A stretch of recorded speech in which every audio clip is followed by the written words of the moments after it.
Hello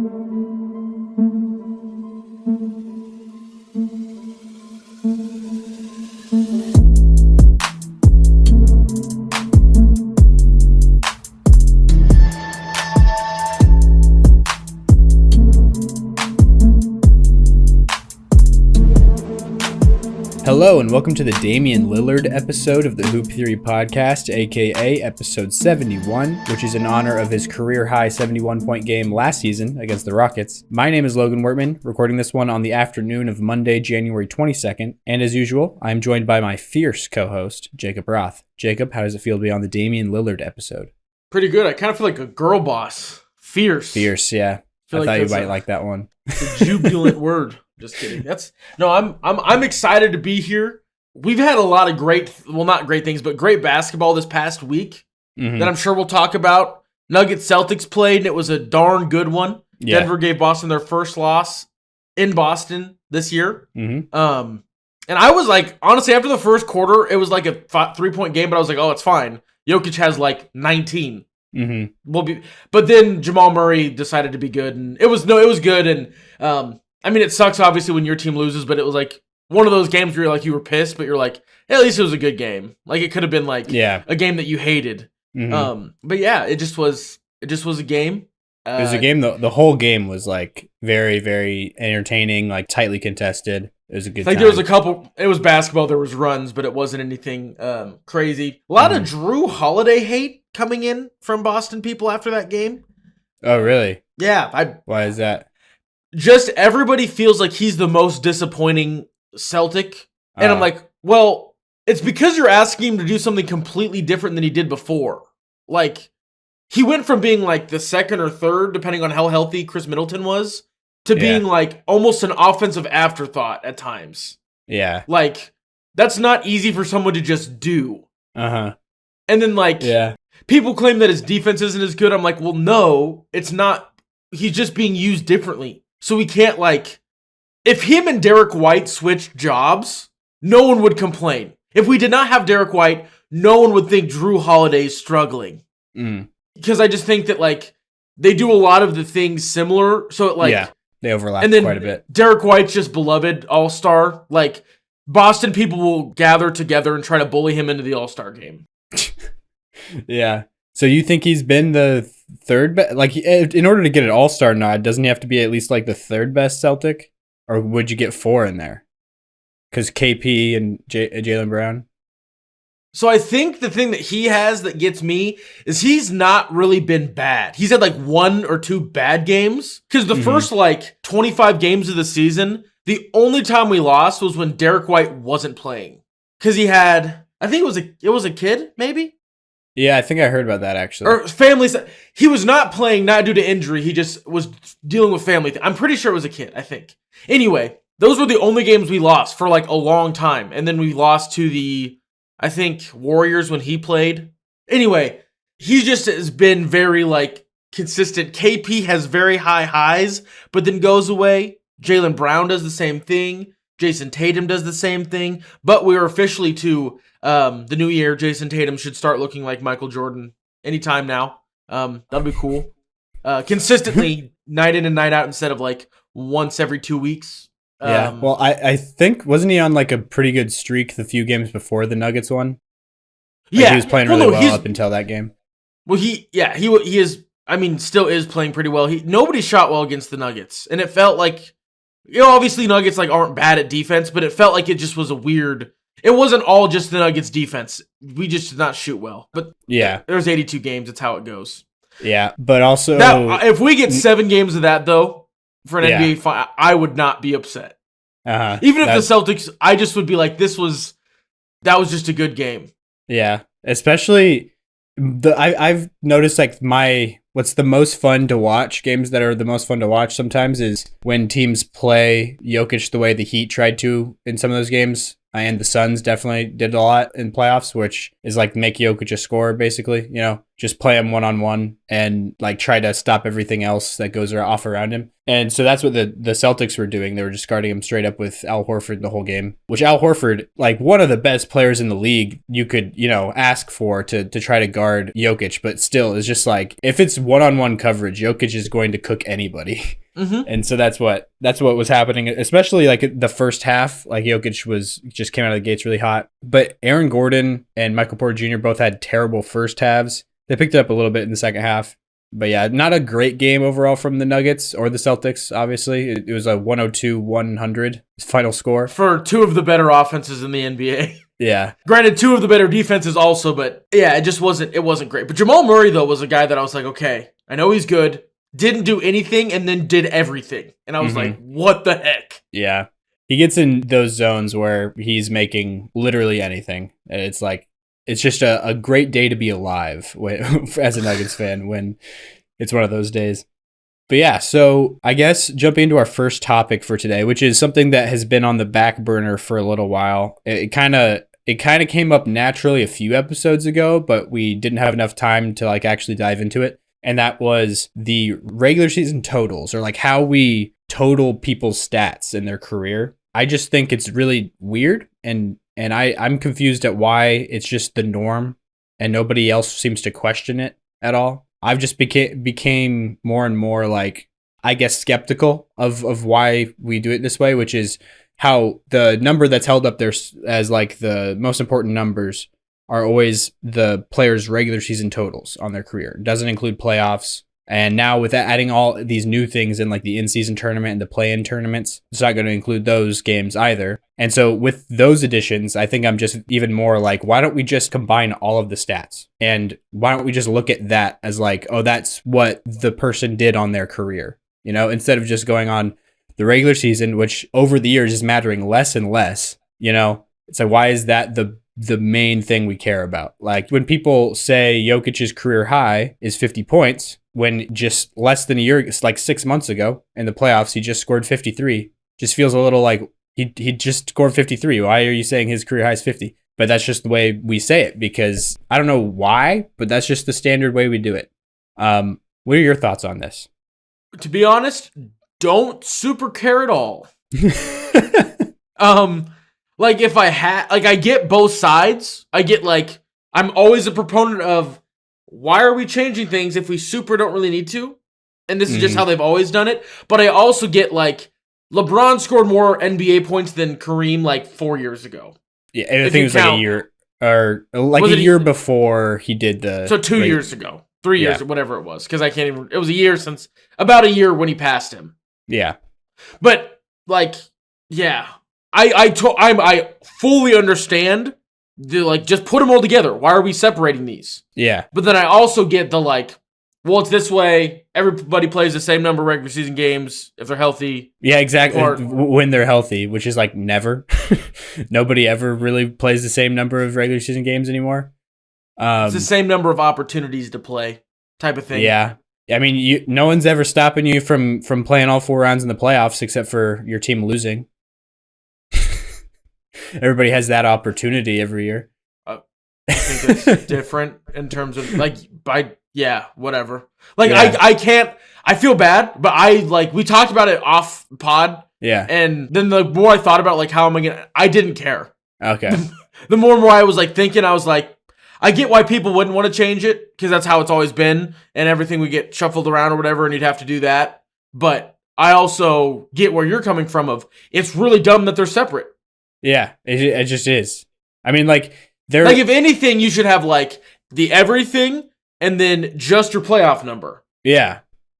I mean, they have categories for all of them. Like, you can find them all separately and all of them combined. Like, you can find those easily. But it's just, like, nobody cares about the total one, about, like, all of them put together. The only thing that anybody seems to care about is the regular season total, which just seems like, why? Like I think the big thing is like people say that, like you were saying, that they play the same amount of games. Like, what if a player doesn't make the playoffs as often as another player? But you could also say like a player playing for a worse team has just a natural advantage of putting up more stats, So like they already have that advantage. Like if you just went based off of regular season totals, like guys like Tim Duncan, he's at like a disadvantage because of how good the team he was on was and how little he needed to do of some of like the scoring category or, something like that from year to year. Yeah. It's just like, it's a better measure, I feel like, of how dominant or how like good of a career someone has had if you put all of them together, to me personally. It's not perfect, but it's better than I think just looking at regular season and then just like, that's it. Yeah. But yeah, I guess you're just kind of in the middle on it. So there's not really an argument to be had here. Well, and like a lot of the time there isn't like an argument. And I like, cause I get both sides. I probably like more I think about it, like I lean your way because like why would it be separate other than it always has been? Yeah. But that's not necessarily a good reason. Like there was a point in human history where no one built a house and they just moved around because they didn't want to farm stuff. Like adapting is fine. Yeah, exactly. But I don't know. It's a tricky one. It's like a weird. It's just a weird deal. I almost always lean. Why change it? Almost always. Yeah. So that's where I guess I'll stay. But I totally get where you're coming from, and it makes sense. Yeah. But yeah, so I guess moving on to another topic, we have the trades that have happened recently. We haven't talked about this at all, even though we've had a couple episodes, or at least one episode since the OG trade happened. OG Anunoby, that is. It kind of sounded like I was saying original gangster. But so the Siakam trade has also happened. So the Raptors, it's weird to me how much earlier than the deadline all of this happened. Because most seasons, it feels like nothing happens until the deadline. Because the team that has the better asset is like, we're going to hold it. And then you're going to get scared and you're going to want it before like you try to make a playoff run. And then we'll let you have it and you'll overpay. Yeah, exactly. Which, yeah. It's just a lot different than most years. A lot more action, a lot more like activity going on before the deadline this year. Because like one was like December, I think. Oh yeah, the OG trade might have been in December. OG. It might have been. Like I feel like everything was super early, and also not being disrespectful to the Pistons and the Washington Wizards trading Bagley. Literally nothing. They just Gallinari and Muscala for Bagley and Isaiah Livers in 2 seconds. Very big moves being made. Marvin Bagley's looking really good on the Wizards, though. I think he's averaging like over 20 points so far. It seems to fit better. Marvin Bagley's also a guy that I'll never understand why he wasn't better ever. It's like because it wasn't. It's like there's some guys who are like, okay, I get why you weren't great, but Marvin Bagley. My brain can't connect A and B. Yeah. Anyway, he has the talent for sure.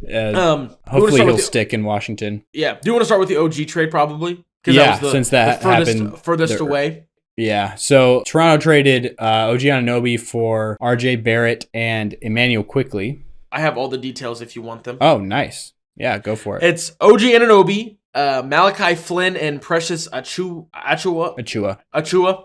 Those three headed to the Big Apple. And the Raptors received RJ Barrett, Emmanuel Quickley, and a second-round draft pick of this year via Detroit. So Logan pretty much said who it was. It was RJ Barrett and Emmanuel Quickley for OG Anunoby, essentially. Yeah.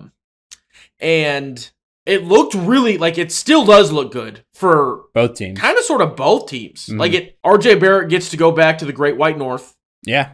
Which is his homeland. He's looked fine. Emmanuel Quickley is a guy that I always thought was better than he was because his best games of his career are always against the Celtics. So like most of the basketball of him I've watched, he looks like he's insane, like he's Tyrese Maxey, kind of. Yeah, college teammates. There you go. But on the Knicks side, like it made the Knicks like bump up in my brain to like they are the top of whatever little weird tier they're in because of the trade, I think. Yeah. Because they started off on some big win streak too, right when it happened, didn't they? Yeah. They're still it's playing. December 30th is when the trade happened. Oh, wow. Okay, so it was December.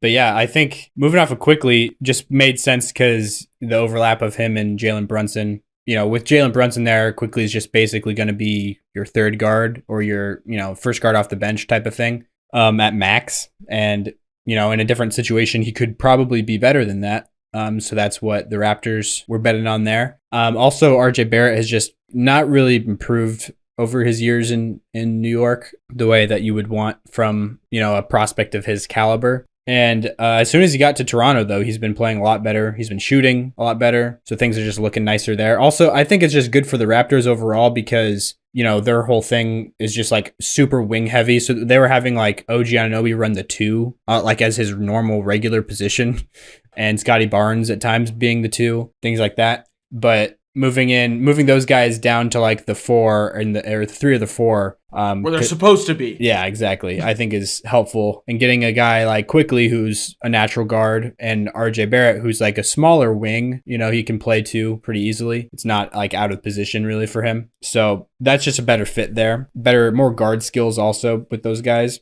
And then with the Knicks, I think OG Anunoby gives them what they were wanting from Barrett. What Barrett was giving them to a degree, but like just an improvement on that. Just a better version of Barrett. Yeah. Which I don't think Barrett... And they're in a position now... It's kind of like John Collins. It's kind of like the John Collins situation where it's like his skill set, I don't think is best utilized to be that role, but that's the role that he was asked to play in New York, to be like a 3-and-D guy. Mm-hmm. But he has more like of a point forward-esque sort of game to him. OG Anunoby is just straight up like one of the best 3-and-D players in the world. So it just fits very well. Yeah. And I think that OG's a very Thibodeau type of guy. I like that fit. And I feel like Thibodeau, more than almost any other coach, like can't take anybody and make them work for him. But if they're like the right type of player, he just makes them better if they're like the right fit already. He elevates players that have the high efficiency rating on 2K in his system. He like elevates it even higher. Yeah. But one thing that I also was thinking about with the Raptors is last year I remember being like with Nick Nurse there, and they were like kind of moving things around, and I was like, oh, they're just gonna really play 5. They're gonna have Fred VanVleet and then 4 4s is what they were like pretty much playing. Mm-hmm. And I'm like, if anybody can make it work, it's Nick Nurse. He'll do some weird stuff. There'll be tricky, that's the word.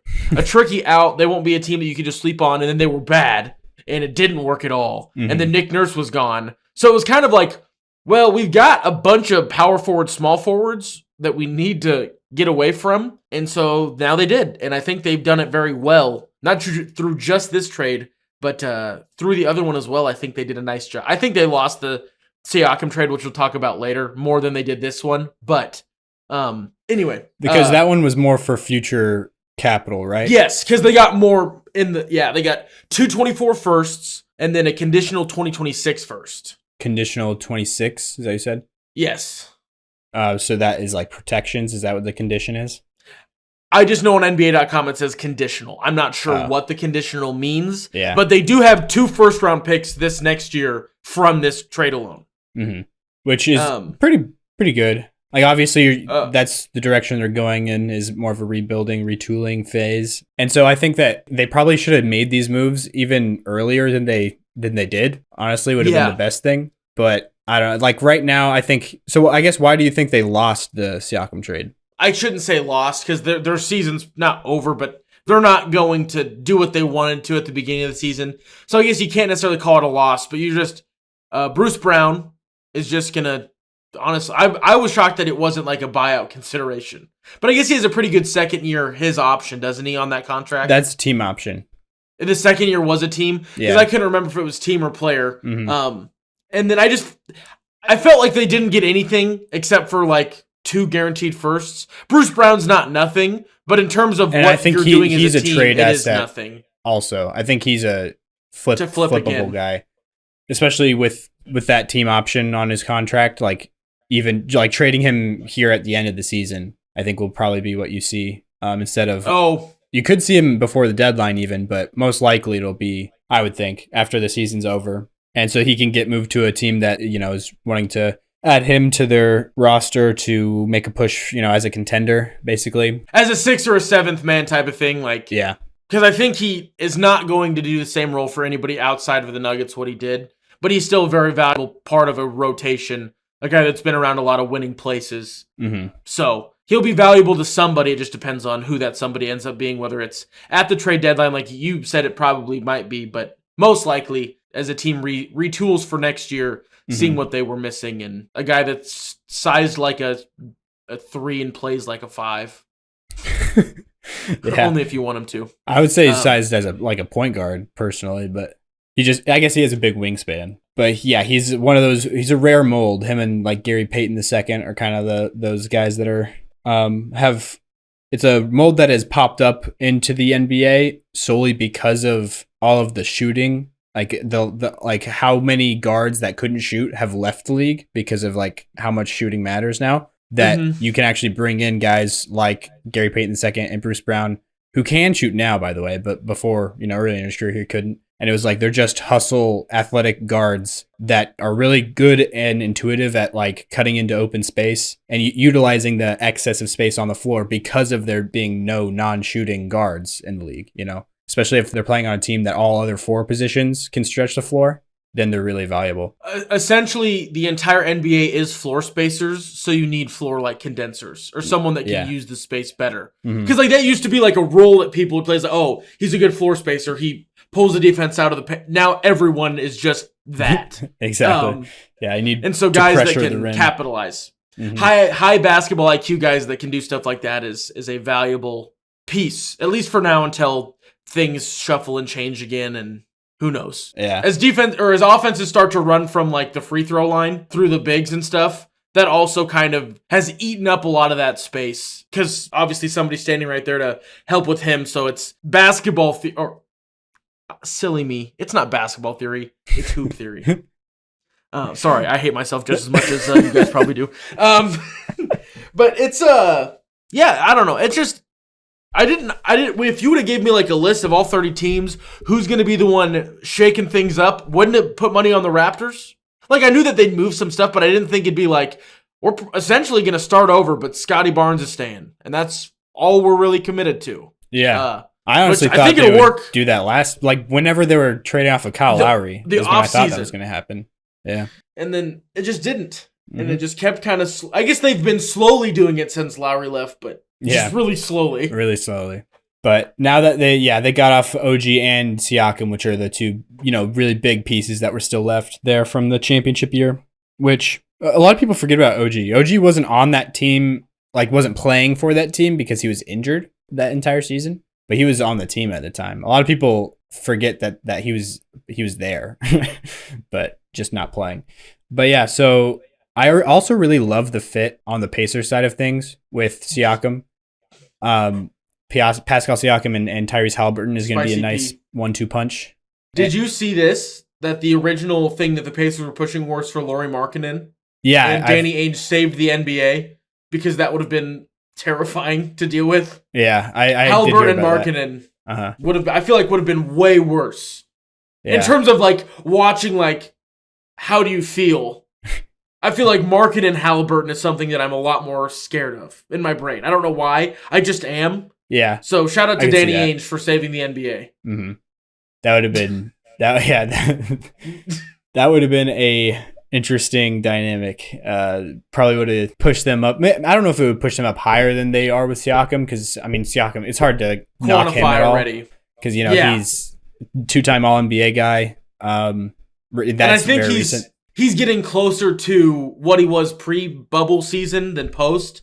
Because, there's all those, he really struggled, not in the bubble, but the year after the bubble where Toronto was playing in Tampa, and then just struggled. He's gotten back closer and closer and closer to, what he was, and I feel like he's going to just be back to that, or maybe even better with having Haliburton to that level of player of, back to that level, and that could...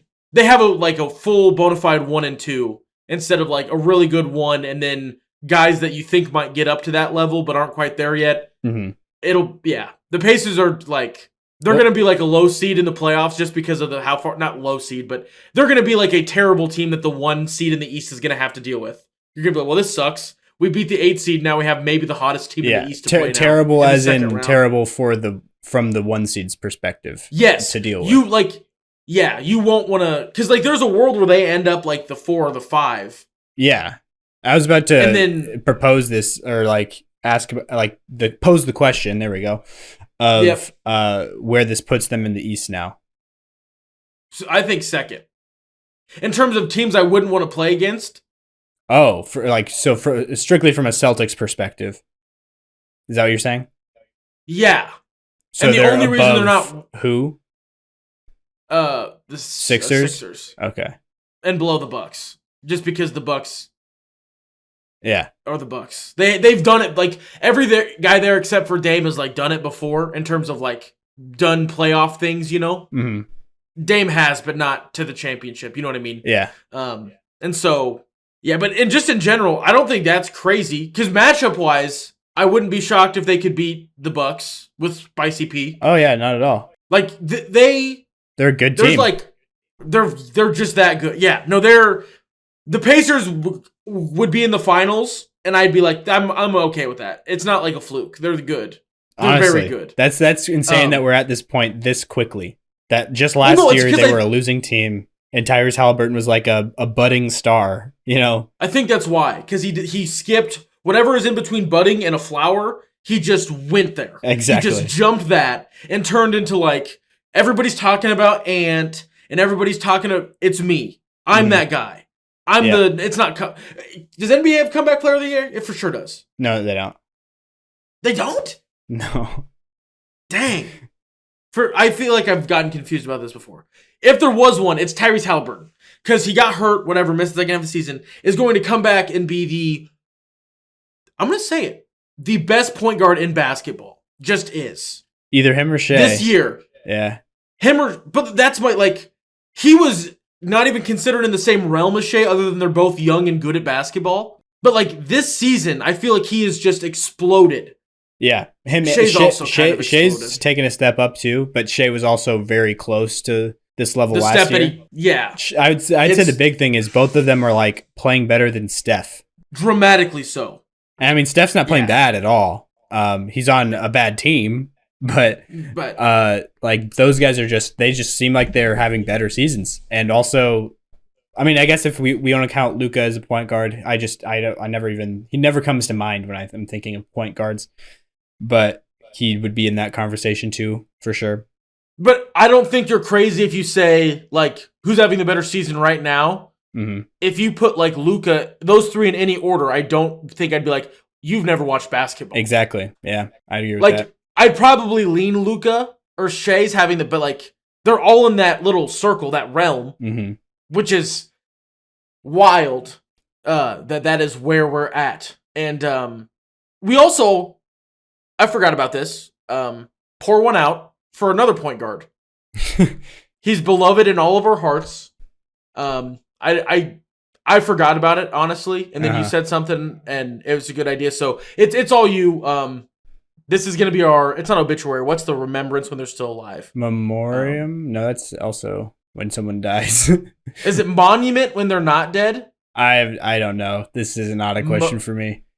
Memorials when they are dead, for sure. I think monuments when they're not dead. No, but it's the Washington Monument, and that homie was dead. But it's the Lincoln Memorial. Memoir? Is that a thing? We're just going to remember the Spanish phenom. Pour one out.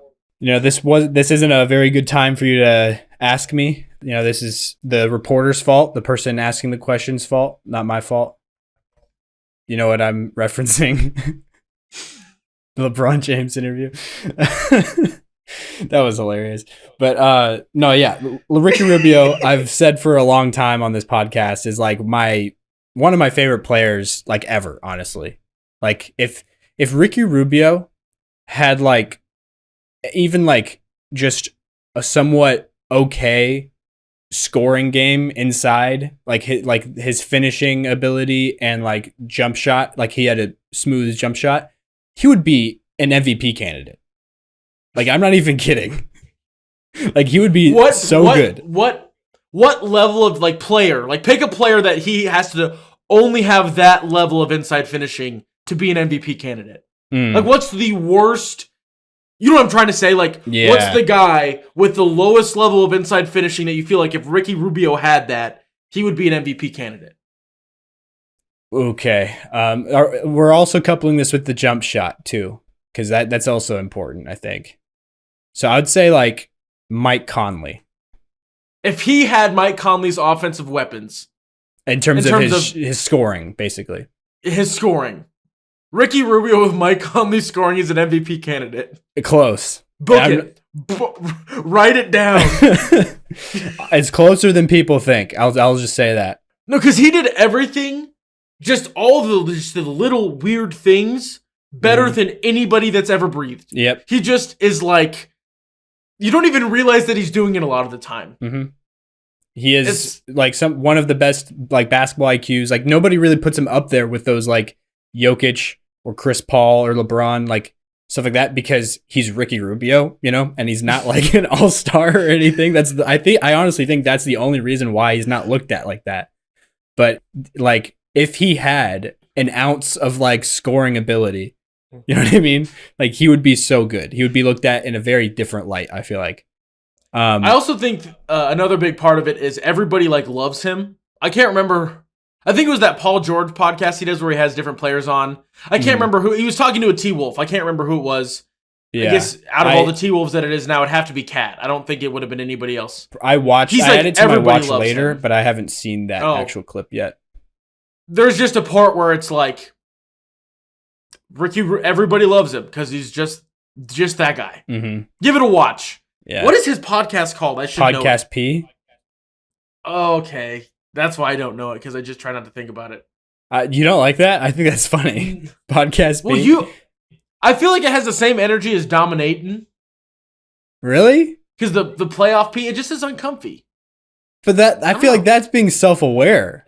Doing the podcast P? That's true. You know? That's true. Like Dominating, he's just like, dude, you were like are a crybaby who couldn't like stay on the floor in the playoffs, and you know, just never like you have one of the most dominant potential builds of an NBA player, but you don't have any sort of aggression inside, and you're like a dainty flower finishing in the lane. Like, do not tattoo Dominating across your back, please. He's also been just on a bad team, the most middle of the road player on a bad team. Yeah. I did not think it would be, because like the year they were in the finals, I was like, as the series against the Bucks went on, like he got better about not getting in foul trouble. Like I was like, oh, is he? And then no. Yeah. Anyway, we need to stop talking about DeAndre Ayton, Ricky Rubio. Is there anything else that we needed to pour one out for the homie? I guess I just kind of mentioned it in passing, but the LeBron James interview was hilarious. It was after a loss, obviously like a tough loss. I don't remember what game it was, but the interviewer's like, "What do you think of?" And like he had an accent, like he was from Spain, and he was asking, you know, what LeBron James had to say about the career that Ricky Rubio has had, and LeBron's just like, sorry if you see this, Ricky, but this is not a good time to ask me this question. So that's on the interviewer, not my fault. But no disrespect to you, Ricky, or like something like that. Like he just did not. It was after a loss. Yeah. To the Grizzlies, it looks like. But like still, you couldn't just at least say like, you know, just say something. Like instead, he just had to be like, terrible question. You know. And then like preface it also with, not to be disrespectful to you, Ricky, but I'm not answering this. Yeah. But yeah, that interview just made me laugh. But yeah, so I think that should be it on Ricky Rubio. Sad that did he get his own episode? I don't think he has. I don't think he has got his own episode. He'll for sure get one. Yeah. When we loop back, he'll get one. Mm-hmm. We'll have one where there's literally nothing, and it'll just be like one of the first people that pops into my head. Yeah. Even if we don't write it down. It's like when you don't know your password and you just guess 6969 and it's right. That's Ricky Rubio. Because like, yeah, that's like the name Ricky Rubio in my brain. It'll just be like random NBA player. It's not really random. He's just programmed in there. But so I guess going back to the Pacers thing a little bit, I think I would probably rank them like I guess not going back to the Pacers thing, but going back to a thing that kind of popped up as a tangent while we were talking about the Pacers thing, which was in passing, you had mentioned something about the Sixers and your level of fear for the Sixers seemed like it wasn't super high. Is that true? Like you're not really scared of the Sixers at all, even though they've been having the best season that they've had in I would say I don't know if it is like literally their best season that they've had since in the Embiid era record wise, but just vibes wise, it feels like it is. It's the same thing about like the Buffalo Bills who lost last night, or like the Chiefs are going to be playing in the Super Bowl. That's my prediction, because I just don't think Lamar Jackson and the Ravens can. Lamar Jackson is an insanely good football player. I'm not saying that he's not a good quarterback. I'm just saying that some people like just don't do it or have yet to do it. So I would like to be proved wrong first. Like, prove me wrong, and then I'll put more respect on your name. This regular season, yeah. Just because, like, getting close doesn't really matter at all. Unless you, like, actually get it done. To some people, I guess. No, like, obviously, like, if he were to, like, retire or something, you wouldn't, like, discount everything he's ever done. But, like, he doesn't have the Charles Barkley almost carried a team by himself to win the finals. Yeah. He hasn't been there yet. 2019, though, I would say that's the one. That's the only one. If that shot did not go in, that Kawhi bouncing shot would have taken one more bounce and just fallen out. I think the Sixers probably would have won the whole thing that year. Yeah, for sure. They would have beat up Warriors. Yeah, I concur. And they had to get past the Bucks, which was a really good team too, because that was in the second round. Oh, you're right.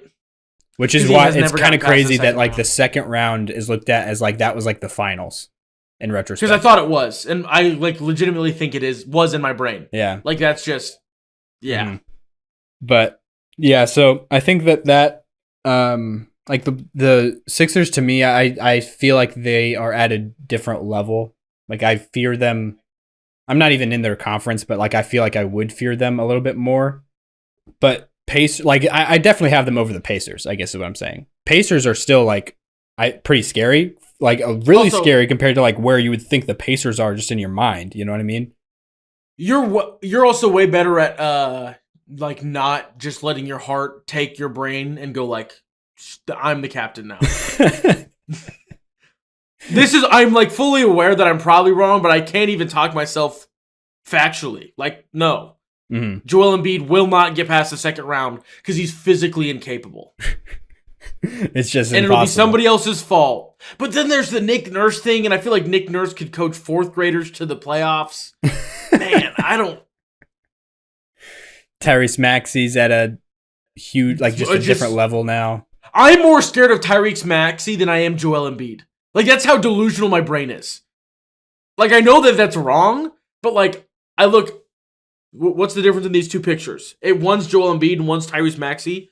I'm terrified of Tyrese Maxey. just, I don't know. He just does it. Just scares me. He's a microwave.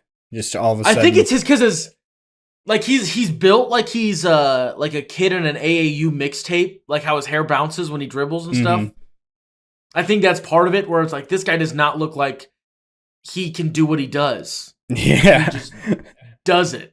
Yeah. All the time. That's true. But yeah, so I guess the Pacers to me, I think are probably the fourth team though in the East. If I had to like look at them and like power rankings, so do you basically. Go Sixers, Celtics, Bucks, Pacers? Is that your order? No, I would go Celtics first by like a mile. And then it is? Okay. Celtics, yeah. And then probably Sixers over Bucks at the moment. It's close, but Sixers, then maybe Bucks, or like probably either order for those, Sixers or Bucks. And then fourth, I'd put Pacers. If the Bucks didn't beat the Celtics by like 30 or whatever that disgusting game was that I'm blocking out of my brain, I think that I would put the Pacers second. Delusion. I can't do it.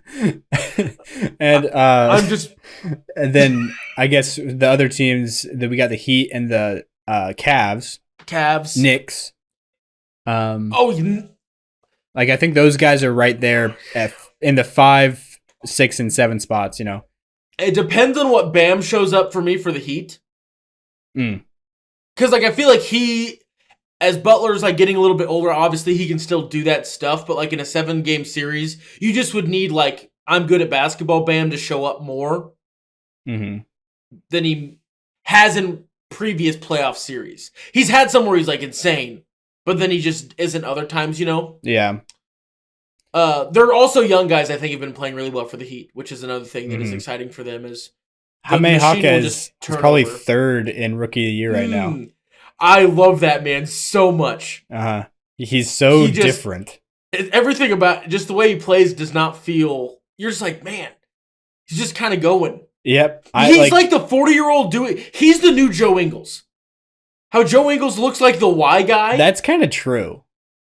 He's just the next Joe Ingles, but because he is an older He's guy. doing the dunk contest this year. Did you know that? No. I thought that was a meme. I literally thought that was a joke when I first saw that. He's going to win it. You know that there's going to be something crazy that he's going to win it all. Like, I had no idea that he was like that kind of athlete until... Is he our new Ricky Rubio? He might be. He might be our new guy. Jaime Jaquez. We haven't talked about him enough this year, or like at all. Like, he's been insanely... Like, he's been the biggest surprise out of all of the surprises that have happened this season, which there's been a lot. Like, Jaime Jaquez being like a legit, almost like, I don't even know what to call it. Like, literally the third best rookie. Dame trade, Miami, like that Dame to Miami trade is fair. It would have been even. It's worth it if you know what you're getting with Jaquez and Jovic sometime. Like, you know what I mean? Like, worth it. Like, honestly. Would do again. He's old. He's really old for a rookie, but still, it's just like, I thought he was going to be like a decent role player, you know, like probably might be a little bit better than his draft position, which was 18th. But third, I didn't see that coming. And he I don't know if anybody puts up did. buckets. Like he has had a couple 30-point games. On Christmas, he had like over 30 at least. Yeah, I think it's I like just remember because it was on 32, Christmas and I was watching. Yeah.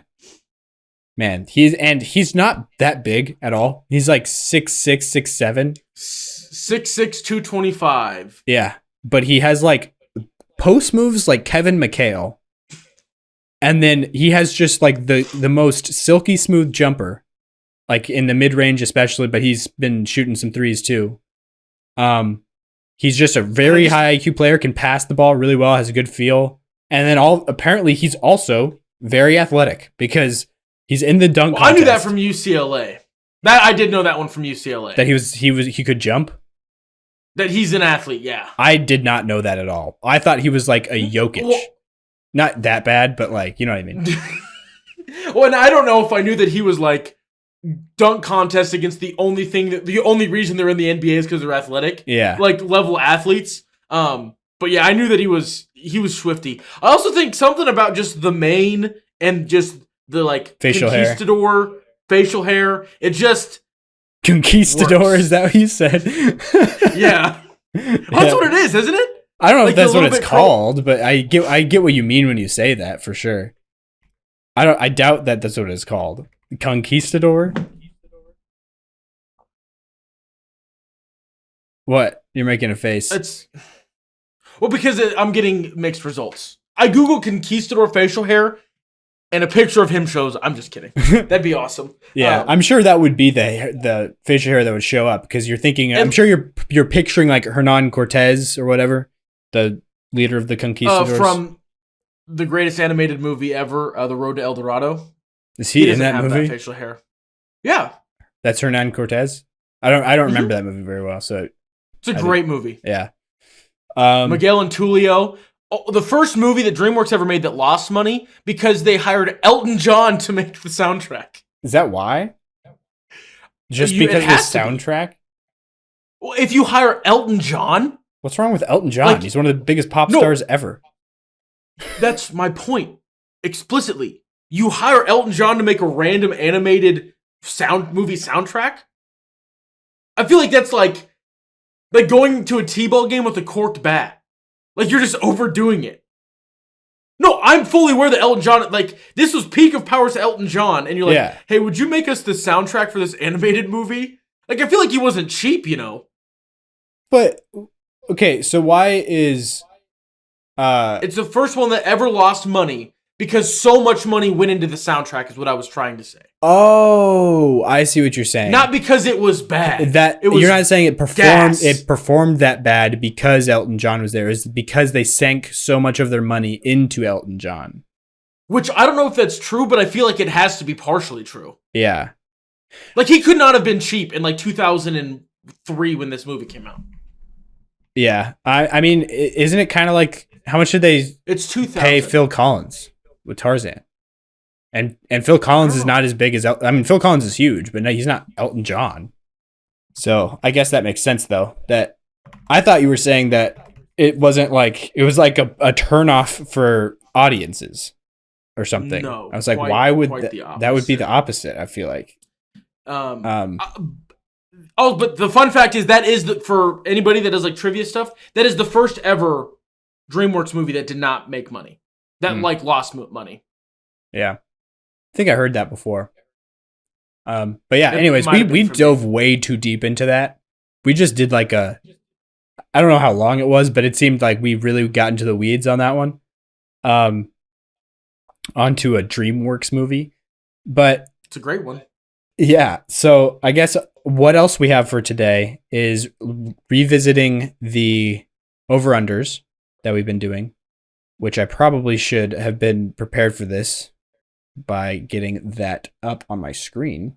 All right, so diving into the over-unders, looking at where they are right now and looking at what our picks were, how they compare. Jacob is laughing hysterically right now. I don't know. We just came back from a break. He was probably looking at something on his computer. It's a thread of Jaylen Brown just doing weird stuff, and it just made me laugh. Like one of them, he's big on the fashion thing. Like he dresses kind of fancy. Somebody gave him popcorn and he was eating the popcorn and he's like, wait. And then he like runs back and gives him back the popcorn and goes, it'll mess up my fit. And then walks again. Like through all the cameras when he was walking to the game. It just made me laugh. Because him holding it will distract from his... Okay. That's kind of weird, but... And then like there was another one where he was pointed at as the best Brad Stevens impression, and his quote was, I don't know why he implicated me. Just implicated is just a funny word. Implicated. I don't know why he implicated me. When he called Dennis Schroeder ugly in a post game. Dennis played great, but he's ugly. That was a flat top Jaylen. Sorry, I'm done now. Yeah, back now that we are ready and back for the action.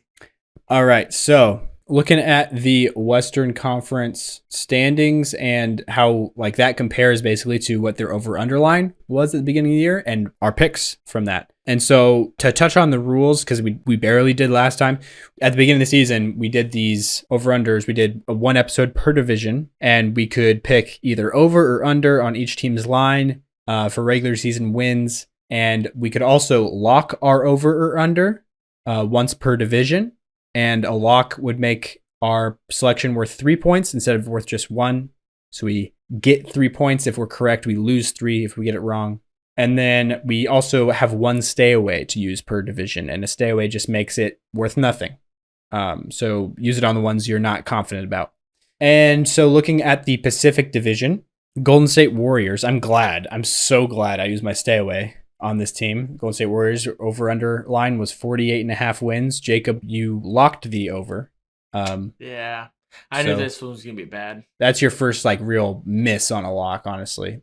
The Heat one it's like could go either way, but this one like you're probably not going to get. No, I won't for sure. Yeah, not as surefire as my Pistons one, but still pretty bad. Pretty unlikely because they're 18-22 right now. So they're on a 45 win percentage, which off the dome is not going to work. I'm going to pull up a calculator. 0.45 times 82 is 36.9 wins. So 11 wins under.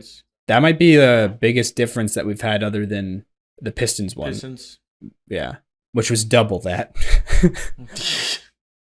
But yeah, and then the next team in the Pacific Division, the Clippers, 46.5 was their over underline. And I might get this wrong. I did under. Jacob, you used your stay away, and they are on a 66 win pace. Not 66 wins. Holy cow. They have a winning percentage of 66%. 659 times 82 is 54 wins. So definitely over by a good margin. Mm-hmm. That will probably sustain. I'll probably lose that one. I'm glad I didn't use my lock, though, obviously. And then the Lakers. But I think the reason I went stay away is because I thought they might blow it up and trade everybody. I think I did something stupid like that. Like, that's the only reason I used to stay away. Yeah. That's crazy. Okay. Lakers. Yeah, Lakers 47.5 was their line. We both went over, and we're both probably going to be wrong on this because they are I can do this quick math easy because they are 500 right now.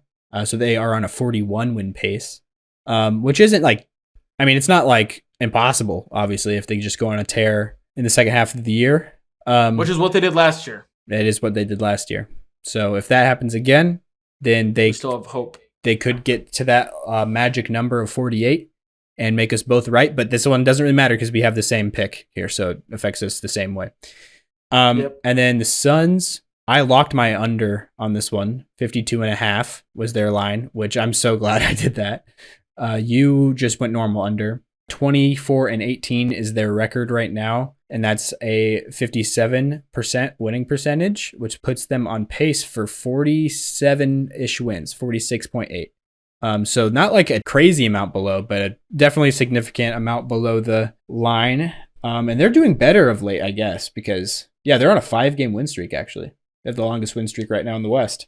And then the next team is the Kings. And I went over on the Kings with 44.5 as their line. Ooh. And you went under, by the way. Yep.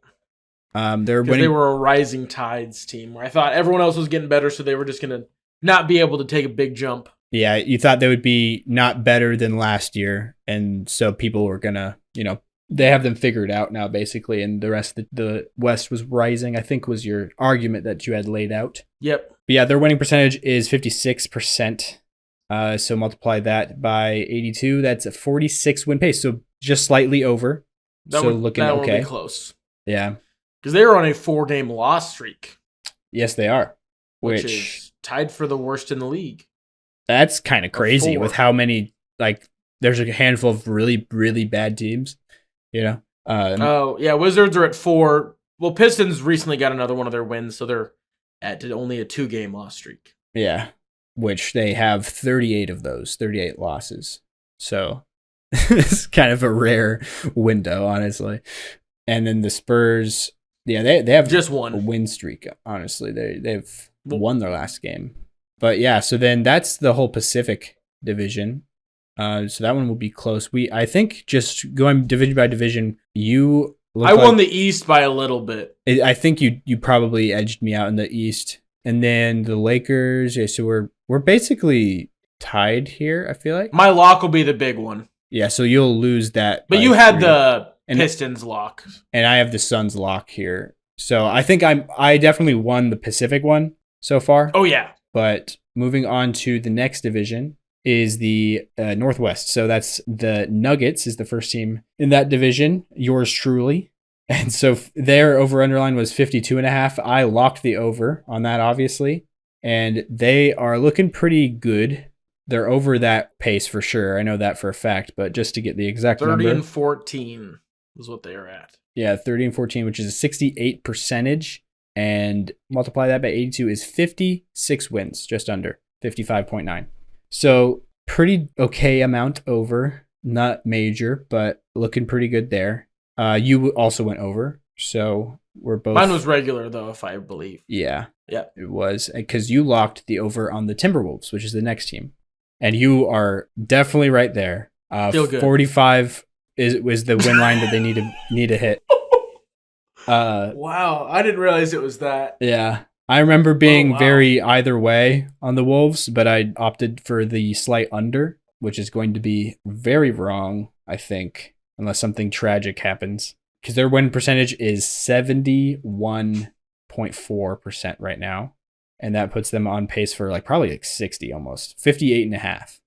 So yeah, a good amount over, like 14 games healthily over. Yeah. Makes me feel better about my Warriors thing. Yeah, balances out for sure. And then the Thunder had the same line, 44.5, but we both went over on them. So both going to be right there. 69% times 82. 57 probably. Yep, just under. 56.6. Definitely clearing that bar. And then the Blazers, you used a stay away on the Blazers. I'm kind of surprised about that. Because I think I was still like, I don't know what they're going to do. Yeah. And then I went under, and their line was 27.5. So they have to get to 28. It'll be close. Yeah. It might be at decently close. They're going to be under, but yeah. They're on a pace for 23.5-ish. Oh, so not that close. It could be. Like if they have a better second half of the year than the first half, which isn't like impossible, but I'd say it's unlikely just because usually the bad teams have like worse second halves because they're trying to be worse at that point to get better lottery odds. But also with like the disappointment of Scoot Henderson in this rookie year, they might. I think he's the one rookie that's had the worst growing pains. I'm not worried about Scoot. I still think he's going to be a dog, but I just think that he's definitely like tried to do things that he was not built to do when he jumped to the NBA. Like, no, you're not a pure shooter. Oh, Stop. Yeah, not at all. Drive. Yeah. So I guess like looking at like him just not performing to the level that they had hoped, they still might be, looking for another star to get in the lottery. Yep. Could be a thing there. So the Blazers, you stay away. I went under 27.5 is their line. They'll probably go under there. And then the Jazz. So this is probably the most confusing one so far because they started off the year like it was like, yeah, definitely going to be under. I used to stay away. You went under. And at the start of the year, it looked like, yeah, that's definitely going to be an under. Now it looks like it's a pretty comfortable over. And it feels like it's continuing to go that way. It's kind of weird how good the Jazz have been lately. Their line was 35.5. Oh, dang. Yeah, they're going to crush that. Yeah, they're 500 right now. So 41 win pace. I used my stay away. You went under. So neither of us are going to get points here, obviously, unless something crazy happens. But I think it's weird how good the Jazz have been lately. Simone Fontecchio has been like a real starter for them. Like since they've changed their starting lineup to Simone Fontecchio in there with Markkanen on the wings. And then they also have Colin Sexton in the starting lineup now with Chris Dunn. and then the people they're bringing off the bench is Keontae George and Jordan Clarkson in the backcourt, which like I would have at the start of the season. I don't know if that was their starting backcourt, but I probably would have guessed the complete opposite of that would have been, who the starters and who were the bench players. And then Kessler locks down the 5 for anyone wondering. Is he starting most games? I think so. Oh, is he? Okay. I wasn't sure on that. That's why I didn't say that because I wasn't sure if Olynyk was the starter or not. I've watched a few Jazz games recently, but I didn't pay that close attention to who was in the starting lineup at the center spot. I believe it is Kessler, but I will check so we don't give misinformation to the people of the world. Yeah. But yeah, Will Hardy is doing a great job there. So Jazz have another surprising season this year, honestly. And then the Mavericks, moving on to the Southwest division. Well, I guess looking at the Northwest, how like scoring it division by division, I'm probably going to get my over on the Nuggets. You're definitely going to get your over on the Wolves. And I went under on that one, so that puts me at a disadvantage. We're the same on the Thunder. I'll probably get the Blazers. Neither of us will probably. So I guess that's about tied then, because I have an advantage of 1 in the normal ones outside of our locks. And then I have a disadvantage of 1 in our locks, but like by just 1 point instead of 3 because it was. Yep. Yeah. So it is a wash in the Northwest, but I'd say tiebreaker goes to you though, because the Timberwolves over is much more definite than the Nuggets over. It's like you'd almost be like, there's no way they don't. Yeah. Mm-hmm. So like it's possible, but they would have to lose 30 games. Yeah. They would have to go on a losing streak or like the same loss ratio that the Pistons are rocking. Like they would have to be that bad. Yeah. Or pretty close to that. Pretty close. Yeah, they wouldn't need to be quite that bad because they still have 15 wins to get, and the Pistons probably won't even get 15 wins on the season, to be honest. But yeah, and then so the Southwest Division was a division of all unders, other than I'm gonna be terrible in this one. You're not gonna be much better, but you're gonna be a little bit better. The Mavericks, I locked the under on 44.5 wins, which isn't impossible, but it's probably, I'm sure they're over that because 57% times 82 puts them at 47, just under 46.8. So not completely out of the woods, but definitely close. And you went just normal under on that. The Rockets is where we both are going to be totally wrong. You locked the under. I went normal under on the Rockets of 31.5. Man, they might not be, they're like ahead of that, but they've struggled recently. They started off so hot. Yeah, that's true. They still will beat that, but it's like they've struggled as of recent. Mm-hmm. Yeah, they're 3-10 or 3-7 in their last 10 games. Yeah. So I guess they're 7 wins over where they need to be right now to get the over. That's what they're on pace for. 39 wins. So maybe, we'll see if they have a better second half of the year or not. Probably not because of how good of a start they had this year. But and how young they are. They are below 500 now, which at one point they were like the 2 seed in the West. Yeah. And they were rocking the second best defense in the league behind the Wolves. I'm sure that's probably regressed. I haven't looked at that in a while, but still a very formidable defensive squad there, coached by Ime Udoka. And then the Memphis Grizzlies is the next team, which this one's an easy, we both are getting the unders on this. I wish I would have used my lock here. 45.5 wins was their line. We both went under, and they are not even close to that because of the whole jaw situation. I also think this line was before anybody knew about Steven Adams being out for the entire year, because he was supposed to be coming back, but then he had season ending. Hopefully not. Yeah, season ending surgery on his wrist, I think, something like that. That would be weird to have season ending surgery on a wrist though, unless it was like something crazy. I think it might have been something, his ankle or knee. I don't remember. Some part of his body he needed surgery on. So he got it done. But he got it done right before. I think it was like a day or two before opening night, and so he's going to be out the rest of the season. And then we knew he was going to be out for the first 25. Showed up for 6 games and then tore his labrum. He played 9, I think. 9 and then tore his labrum. Mm-hmm. Yeah, so he's going to be out the rest of the year also. And the Grizzlies have been pretty terrible without those guys, without their starting center and starting point guard, understandably. Understandably so. Yeah. 29 wins is what they're on pace for. Are the Nuggets worse than the Grizzlies if they don't have Jokic and Murray? Jokic and Murray? Are they worse? Point guard and center.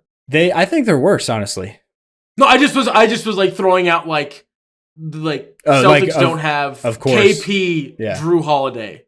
Granted, the Celtics aren't built around those two necessarily, but like Chet and Shea are gone. Yeah, the Thunder. That's a problem. That's definitely a problem for sure. Yeah. Especially since they don't have any other centers. Yeah. And then LeBron and AD are gone for the Lakers. There we go. Now we're hitting this. That team would definitely be worse than the Grizzlies. I was kind of joking, LeBron, but I think essentially that's what it would be like. Yeah. Having those two guys be gone. Mm-hmm. But yeah, sorry. That's all right. Rabbit hole. The Pelicans is the next team, and their over-underline was 44.5, which is the same. I feel like there's been like 5 teams, maybe even more than that. There's been a lot of teams with that same exact over-underline. Not going to count them, but the Pelicans, though, we both use our stayaways on the probably just because of Zion, I guess. 58% win percentage, which is looking pretty good. Oh, wow, I didn't put a decimal. And the number was like in the thousands. I was like, what? They're not going to win that many games. 47.5 wins is what they're on pace for. So 3 wins over. So definitely, but I mean, it doesn't matter at all because we both use stay away. Yeah. The Spurs, though, this is where I'm going to be dead wrong. I didn't use my lock, thankfully, but I went over on the Spurs. I thought it would be a slight over, but I did not realize that Pop was going to be like, I thought it was going to be like they're going to take 1 year to be bad and then flip it around right away. But I think he's definitely taking this year as another buffer year of like, let's just experiment, take things slow, Didn't anticipate that with him being like 75 now. So yeah, he might even be exactly 75. He's close to that. I think he's 74 at least, which we've just have had some the major coaches in other sports retire recently. 74. His birthday is in a week. So he's turning 75 in a week. Yep. The 28th of January, he'll be 75. Yeah. But Nick Saban and Belichick were both 72, right? Yep. But Belichick's not done. Saban is done. Oh, Belichick's not done? No, he didn't retire. He's just done at the Pats. He's like, I think he's going to probably end up in Atlanta. Oh. Probably. I didn't realize that. That's interesting. But anyways, going back to basketball, Spurs, I went over. They had to win 29 games to hit that mark, which they're definitely not going to do that. They have a 19% win percentage right now, so that's a 16 win pace almost, 15.6. Yeah, so they're definitely not going to hit that. Jacob, you went under, like the smart man you are. You went under on every single team in this division, except for the Pelicans. You used your stay away. But yeah, so this division, we both are coming out looking really bad. But I'm not that wrong. We're not that bad. Really? The Mavs is our bad one. And Rockets and the Grizz. Or no, we're right on the Grizzlies. And then Pelicans, right on we don't the get anything. Grizzlies. I'm right on the Spurs. Yeah, so you have two. Pelicans, we don't get anything. And Rockets have been so bad, I'm not convinced that's dead yet. Maybe. Because of how bad they've been at the end. Then you get.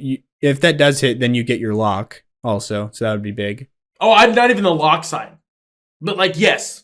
Yeah. I know what you mean now. I'm tracking. Like right now, if we're counting, like if scoring it, you have 2 positive and 4 negative. So you're at -2 on the division. And that's better than I think I'm at -3. So overall, I'd say pretty bad division. No, it's bad. That's fair. I'm sure it's our worst. I'd be surprised if there's another division that we're worse in. But that is that. I guess looking at the West, we're super close again. I feel like we're really close in both. I think you probably edged out the West. Yeah. Is what it felt like. Because I missed 2 locks. Yeah. And in I the missed. East, I think I got 2 of my 3 locks in both conferences. And then technically the Heat lock was wrong, but it was like within a game. Marginal, yeah. It might still be pretty close. Heat have a 56% win percentage, 0.558 times 82. They might be under their line now. Where's their line? Yeah, they are under now. So that would be correct. Well, it's just close. Yeah. They're at 45.8 and their line is 46.5. So they're within a game under. But yeah. So that, I guess, is the over-unders for the Western Conference. We got those all done. And where are we at on time? 118. Okay. 118, pretty good. We're getting good at this. Yeah. Took us 2 years, but we're getting good at it. Yeah, honestly. But yeah, so I guess that will be it for today's episode. Announcement a bit. Unless something happens and this doesn't end up happening, we are planning on being on another podcast this upcoming week. We got invited to be on the Hoop Journal podcast. And they're good. Check it out. Everyone, actually, actively, even if it doesn't happen and we don't end up on one of their episodes. Yeah. Like everyone, Gremlin people that are listening still, shout out to you. Go type into your little Spotify, Hoop Journal. Uh-huh. It's good. Yeah. Like they are both more intelligent. I'm going to be the dumbest person in the room when we record with them. It does seem like they have a little bit of a me and you dynamic in some ways, though. Like I can tell which one's the me and which one's the you, you know? Yeah. Every good podcast does. The mismatch. Yeah. You're the Vern. I'm the KOC.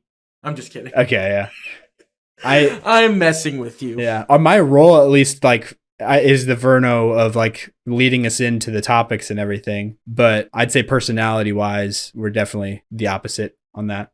But yeah, anyways, so we'll be on that show. I think we're planning on talking about all-star stuff, so that will be a good time. That'll be on Saturday too, so be looking out for that. And then next episode, we will be talking about more trade stuff, either trades that have happened or trades that we are anticipating to happen, or some of those things. So me not being able to talk anymore is our cue to get out of here.